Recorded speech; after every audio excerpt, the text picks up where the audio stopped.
Assalamualaikum warahmatullahi wabarakatuh. Perkenalkan, nama saya Seliriana Fajrin dari kelas 2B akan mereview ulang materi pembelajaran pertemuan pertama tentang hukum pidana yang disampaikan oleh Ibu Profesor Dr. Hajah Heni Nuraini SHMH beserta Bapak Dr. M. Rendi Aridhayandi SHMH.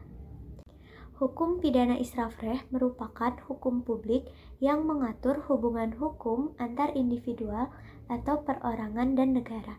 Hukum pidana dibagi dua, yaitu hukum pidana material dan hukum pidana formal. Menurut Profesor Mujatno, hukum pidana material terdiri atas 3 aspek. Yang pertama ada perbuatan pidana atau criminal act, yang kedua ada pertanggungjawaban pidana atau criminal responsibility, yang ketiga ada sanksi pidana atau criminal prosedur. Rumusnya yaitu 1 tambah 2 sama dengan 3, atau tidak ada sanksi pidana tanpa adanya perbuatan dan pertanggungjawaban pidana.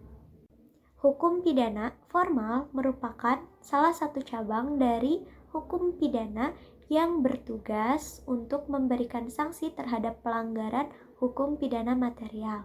Contohnya hukum acara pidana. Yang kedua ada hukum pidana material, yaitu hukum pidana yang berisikan tentang larangan dan keharusan. Jika terjadinya pelanggaran, maka akan diberikan sanksi. Fungsi hukum pidana ada 2. Yang pertama ada fungsi umum, yaitu mengatur kehidupan masyarakat atau menyelenggarakan tata dalam masyarakat. Yang kedua ada fungsi khusus, yaitu melindungi kepentingan hukum terhadap perbuatan yang memperkosanya dengan memberikan sanksi yang sifatnya lebih tajam daripada sanksi dari cabang hukum lainnya. Sumber hukum pidana.